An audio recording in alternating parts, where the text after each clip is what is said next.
एक छोटे से शांत गांव में एलेक्स नाम का एक सरल और प्यारा लड़का अपनी माँ के साथ रहता था।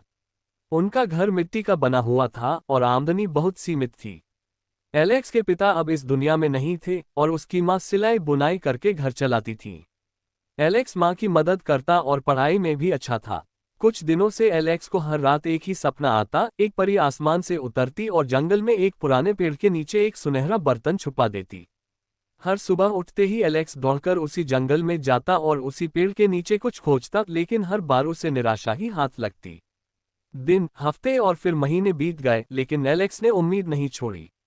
सपना अब भी रोज आता और पहले से ज्यादा साफ होता। एक रात सपना कुछ अलग था। परी ने एलेक्स की ओर देखा और मुस्कुराकर इशारा किया, जैसे कि वह कह रही हो, अब समय आ गया है। सुबह होते ही एलेक्स जल्दी उठकर उसी पेड़ की ओर भागा। उसका दिल तेजी से धड़क रहा था और वह किसी चमत्कार की उम्मीद कर रहा था। पेड़ के नीचे मिट्टी थोड़ी उखड़ी हुई थी। एलेक्स ने हाथ से मिट्टी हटाई और अचानक एक चमचमाता सुनहरा बर्तन दिखाई दिया। बर्तन को सीने से लगाकर वह दौड़ता हुआ घर गया। उसकी आंखों में खुशी के आंसू थे और दिल में सवाल, क्या ये बर्तन सच में जादुई है? घर पहुंचकर एलेक्स ने मां को सारी बात बताई। मां ने पहले हंसकर टाल दिया, लेकिन बेटे की गंभीरता देखकर थोड़ी सोच में पड़ गई। मां ने मजाक में कहा, अगर यह बर्तन जादुई है तो इसे कहो कि मेरे लिए खीर बना दे। एलेक्स ने वैसा ही किया। बर्तन हल्का सा कांपा और उसमें से भाप उठने लगी। कुछ ही पलों में उसमें से खुशबूदार खीर तैयार हो गई। मां ने जब खीर चखी तो उनकी आंखों में आंसू आ गए। ये स्वाद उन्हें उनके पति की याद दिला गया, जो कभी उन्हें यही खीर बनाकर देते थे। अब एलेक्स और उसकी मां हर दिन उस बर्तन से खाना बनाते, लेकिन केवल जरूरत भर का। वे अब संतोष से जीने लगे थे। एक दिन गांव की एक बूढ़ी भूखी औरत उनके दरवाजे पर बैठी मिली। एलेक्स ने उसे बिना कुछ पूछे बर्तन से खाना बनवाया और उसे खिलाया। धीरे धीरे पूरे गांव में एलेक्स और उसके बर्तन की चर्चा फैल गई। लोग उसे चमत्कारी बालक कहने लगे, लेकिन वह अब भी विनम्र रहा। अब एलेक्स और उसकी मां हर रोज भूखों को खाना खिलाते, त्योहारों पर मिठाइयां बांटते और गांव में कोई भूखा नहीं सोता। एक रात फिर परी उसके सपने में आई। इस बार उसने कहा, तुमने इस जादू का सही इस्तेमाल किया है। अब ये ताकत हमेशा तुम्हारे साथ रहेगी।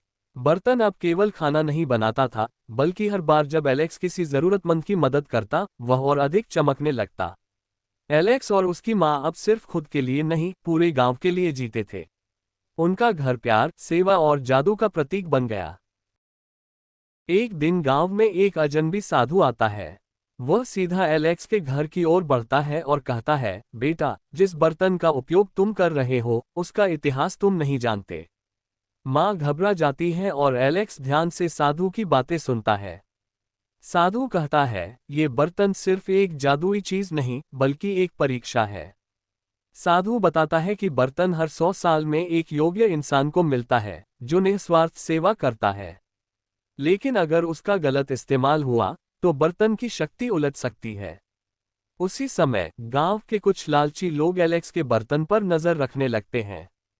वे सोचते हैं कि अगर उन्हें बर्तन मिल जाए तो वे अमीर बन सकते हैं।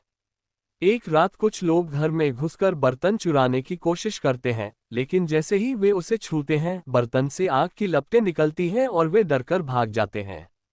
अब गांव के लोग बर्तन से डरने लगते हैं और कुछ लोग एलेक्स को ही दोषी मानने लगते हैं, कहते हैं, ये बर्तन अपशगुन है।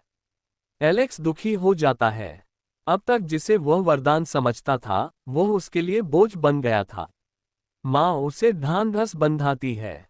रात को परी फिर आती है और कहती है, एलेक्स, बर्तन की अंतिम परीक्षा आ रही है। क्या तुम इसके लिए तैयार हो? अचानक गांव में सूखा पड़ जाता है। खेत सूखने लगते हैं, जानवर बीमार होने लगते हैं और भूख फिर से लौट आती है। एलेक्स समझ जाता है कि बर्तन से सिर्फ खाना नहीं, बल्कि जल भी मांगा जा सकता है। वह बर्तन से कहता है, गांव के लिए बारिश करो। इस बार बर्तन चुप रहता है। परी की आवाज आती है, सिर्फ सच्चा त्याग ही इस जादू को जगा सकता है। एलेक्स कहता है, अगर मेरी जान से गांव को बारिश मिल सकती है, तो मैं तैयार हूं। वह बर्तन के सामने बैठकर ध्यान करता है। आकाश में बादल घिरते हैं, गरजते हैं और मूसलाधार बारिश होती है। सूखे खेत हरे हो जाते हैं, तालाब भर जाते हैं। अगली सुबह बर्तन अपने आप हल्का होने लगता है और परी फिर आती है। वह कहती है, तुमने अंतिम परीक्षा पास कर ली।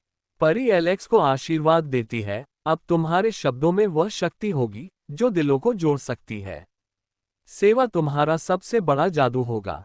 अब गांव फिर से एलेक्स के साथ खड़ा होता है। वे उसकी सराहना करते हैं और कहते हैं, एलेक्स ने सिर्फ जादू नहीं, इंसानियत दिखाई है। माँ की आंखों में गर्व और खुशी होती है। अब वह केवल जादुई बर्तन वाले एलेक्स की माँ नहीं, बल्कि गांव की माँ बन जाती है।